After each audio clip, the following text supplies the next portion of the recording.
제6편 참만물 제2장 우주의 근본과 질서 3절 우주의 질서와 공법 우리가 살고 있는 이 지구는 태양의 주위를 우주의 법도에 따라서 변함없이 공전하고 있습니다. 지구 자체가 그렇거니와 태양 자체도 자전하고 있습니다. 지구의 130만 배나 되는 태양이 쉴 새 없이 움직이고 있다는 것입니다. 우주에는 이런 태양계 수천억 배나 되는 광대한 은하계가 있습니다. 이런 은하계를 소우주라고 하는데 우주에는 은하계와 같은 성운들이 수없이 많이 있습니다. 이것을 통틀어서 대우주라고 합니다. 반경만 해도 수천억 광년이나 되는 어마어마한 대우주를 지으신 하나님은 그 대우주를 변함없는 법도에 따라서 수억만 년 움직여 나오고 계십니다. 우리가 생각할 수도 없고 느낄 수도 없을 정도로 위대한 힘을 가지고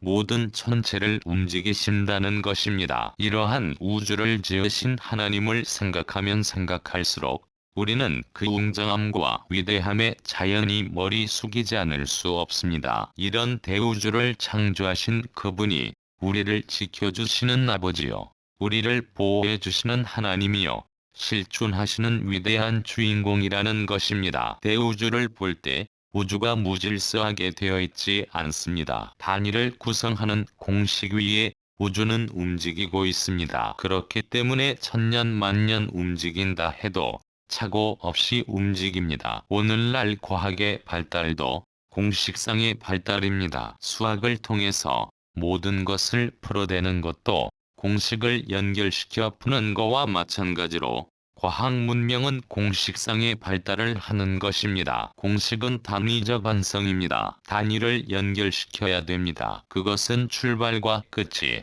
완전히 연결되어 맞아야 됩니다. 수학 문제를 풀 때에도 많은 공식을 통한 결론은 전부 본연에서 제시한 이상의 길과 풀어서 돌아가는 것이 맞아야 된다는 것입니다. 우주는 막연히 되어 있는 것이 아닙니다. 질서가 있습니다. 이런 내용을 가지고 순환 운동을 하고 있다는 것입니다. 운동은 수많은 모양으로 갖춰 나가지만 거기에도 하나의 주류가 있습니다. 그것이 큰 강을 중심 삼고 볼 때 지류와 주류가 마찬가지 입장에서 운동하고 있는 것입니다. 대우주도 하나의 축을 중심 삼고 주류와 같은 흐름을 따라 운동한다는 것입니다. 그렇기 때문에 종착점에 선 이 세계는, 이 우주는 하나의 목적을 중심 삼고 움직인다는 결론을 내리지 않을 수 없습니다. 하나님은 절대적인 분이어야 됩니다. 유일, 불변, 영원하셔야 됩니다. 그분이 정한 법도는 절대적이어야 됩니다. 그렇기 때문에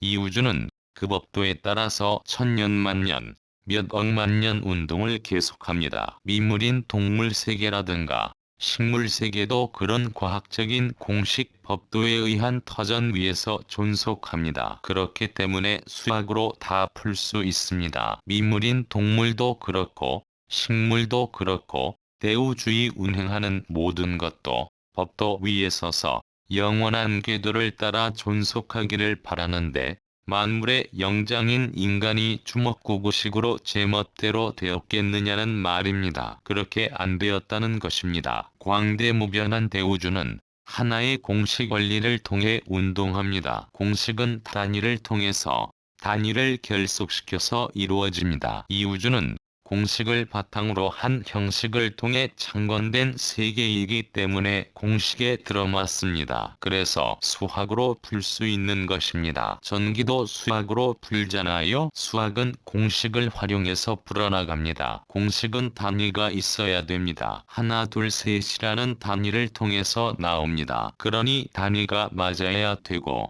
공식에 맞아야 됩니다. 그렇지 않으면 정당한 답이 안 나옵니다. 자연계라든가 이 세계의 움직임을 보더라도 무한 광대한 대우주를 보더라도 우리는 볼 수 없지만 전부 우주의 공법에 의해 변함없는 회전운동을 하면서 궤도를 따라서 영원히 존속하고 있습니다. 여름이 지나가면 가을이 오고 가을이 지나게 되면 겨울이 올 줄 누가 알았겠습니까? 겨울이 가게 되면 또 봄이 올 줄 누가 알았겠습니까? 우주는 자기 갈 길을 따라서 춘하추동 궤도를 스스로 맞추어 가지고 자전하면서 자전하고 있다는 것입니다. 우주는 가정을 확대한 것입니다. 가정을 보게 되면 상중하가 있고 좌우가 있고 전후가 있습니다. 이것이 원칙입니다. 그래서 상하를 말할 때는 부모와 자녀를 말하고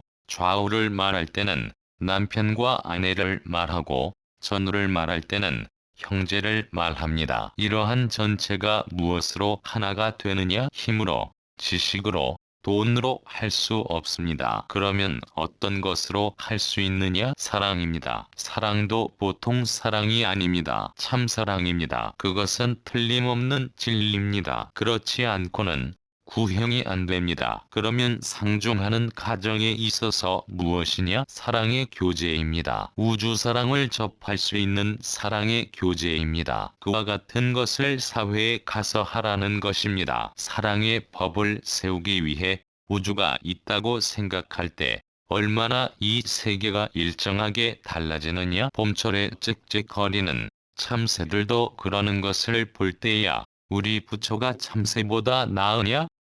라고 생각하고 제비가 먹이를 물어다가 자기 새끼에게 먹이는 것을 볼 때야 자식을 저렇게 사랑해주는 게 원칙이구나 라고 생각해야 됩니다. 다 같은 법입니다. 그 어미가 배가 불러 먹을 수 없어서 새끼들에게 물어다 먹이겠습니까? 자기가 배고파도 물어다 먹인다는 것입니다. 인간 세계에서는 이런 사랑의 공법을 어디서 찾느냐? 선생님에게서도 찾을 수 없고 나라님에게서도 찾을 수 없고 남편에게서도 찾을 수 없고 아내에게서도 찾을 수 없는데 그래도 어머니 아버지가 자식을 사랑하는 데만은 그것이 남아있다는 것입니다. 하나님이 인류를 사랑하는 그 사랑이 남아있기 때문입니다. 그래서 부모가 자식을 사랑하는 그 사랑에만은 그것이 남아있다는 것입니다. 사람이 아무리 잘났다고 하더라도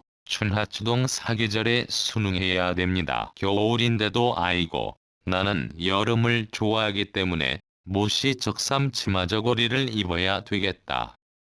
라고 하면 죽습니다. 보조를 맞춰야 됩니다. 봄이 되면 봄옷을 입어야 됩니다. 갈아입지 않으면 지장이 오고 파탄이 벌어집니다. 겨울이 되면 겨울옷으로 갈아입어야 됩니다. 마찬가지로 여러분이 천지의 법도 천리의 법도의 그 환경과 처지에서 순응할 뿐만 아니라 맞출 줄 알아야만 천리의 보호를 받게 됩니다. 거기에서 살아남아야 생명체로서 영원한 우주 앞에 주체성을 지닐 수 있습니다. 우주는 운동의 법칙, 힘의 작용의 원칙에 의해 시작되었습니다. 모든 것은 우주의 박자에 맞는 천운의 법도에 맞추어 갑니다. 그 천운의 법도에 맞추어 가는 것이 무엇이냐 하면 사위 기대의 법도입니다. 그러니 우리는 이 사위 기대의 법도에 자신을 부합시켜서 사위 기대의 법도를 옹호해야 됩니다. 그러나 그 결과가 부실하면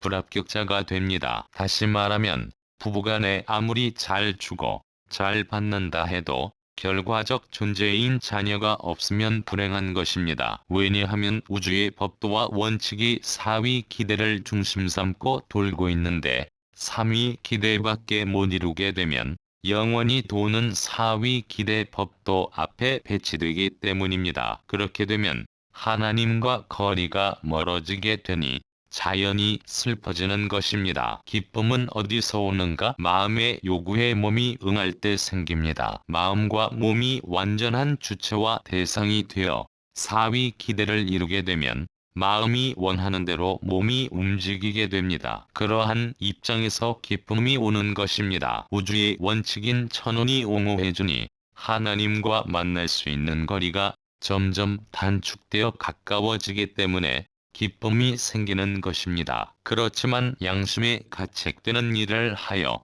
마음의 상대 요소가 없게 될 때는 결국 그 주체까지도 없어집니다. 우주의 원칙은 주체만 있게 되면 대상이 반대하지 않는다 하더라도 몰아내는 힘이 반드시 나타나게 되어 있습니다. 그것이 슬픔으로 나타나는 것입니다. 기쁨과 슬픔은 내가 원인이 되어 생깁니다. 가슴이 아프게 슬플 때도 있는데 왜 슬프냐? 무슨 힘이 나에게 작용해서 슬프냐? 그것은 우주의 대운세의 생명력을 좌우할 수 있는 우주의 공법 작용 때문입니다. 그러므로 이 공법에 부합되지 못하고 반대되면 제거당합니다. 우주의 힘은 밀기도 하고 잡아당기기도 합니다. 여기서 반대 방향으로 밀어내는 힘이 크면 클수록 기쁠 수가 없습니다. 부부가 같이 살다가 한 사람이 먼저 죽으면 울게 됩니다. 그것은 우주의 공법 앞에 불합격 기준에 해당하면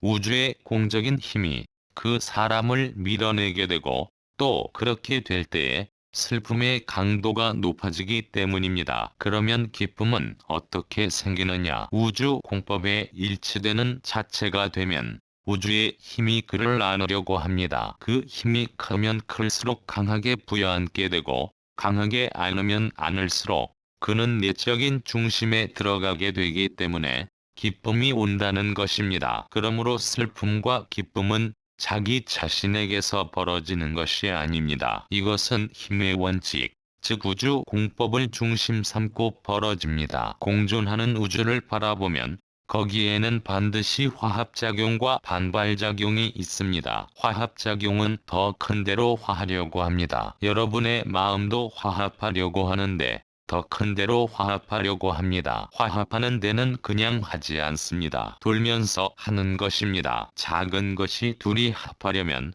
서로가 좋아서 합하려면 어떻게 되어야 하느냐? 나 자체가 자기를 넘어서 상대를 감쌀 수 있는 힘이 있어야 하나 되는 것입니다. 자기를 넘어서 큰 힘으로 품으려고 하는 것이 있어야 하나 됩니다. 자기보다 작게 만들려고 하는 데서는 절대 하나 안 됩니다. 자기를 넘어서 더 큰 것을 품으려고 하는 서로의 작용을 갖게 되면 그것은 우주력에 보호합니다. 그것이 주체와 대상의 관계입니다. 아프다는 것은 무엇이냐? 우리의 모든 기관에 있어서 균형을 취할 수 있는 일면이 파괴되었을 때 그것을 빨리 시정하지 않으면 우주는 너는 현재 공존 원칙의 기준에 불합격자다 라고 하면서 몰아냅니다. 그 몰아내는 힘 때문에 아픔을 느낀다는 것입니다. 그러면 슬픔은 왜 오느냐? 마찬가지입니다. 나 자신이 평화스러운 경지에서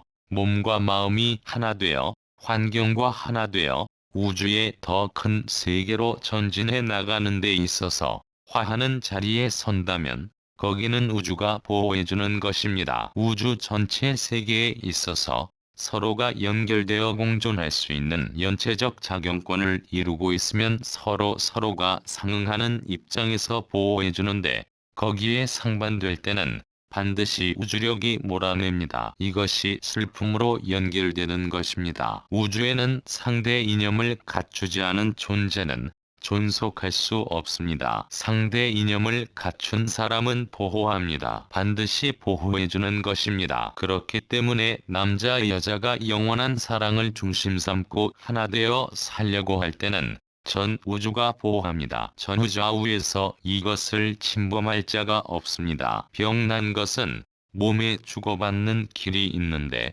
그중 하나가 막혀있는 것입니다. 플러스와 마이너스의 길이 막혀있는 것입니다. 막혀있으면 우주의 불합격자입니다. 상대의 이상을 갖추고 있어야 보호하는데 그렇지 못하면 불합격된 그 비율만큼 냅다모는 것입니다. 냅다모는 작용이 아픔으로 나타납니다. 누르면 아프지요. 병이 아프게 하는 것이 아닙니다. 우주력이 아프게 하는 것입니다. 내가 수수작용을 못해서 주체와 대상의 화합관계를 이루지 못해서 그래. 내 몸이 반드시 이 막힌 것을 터서 화합시키지 않으면 우주의 폐물 단지로 들어가는 거야 라고 경고하는 것입니다. 우주는 화합하는 것을 보호하게 마련입니다.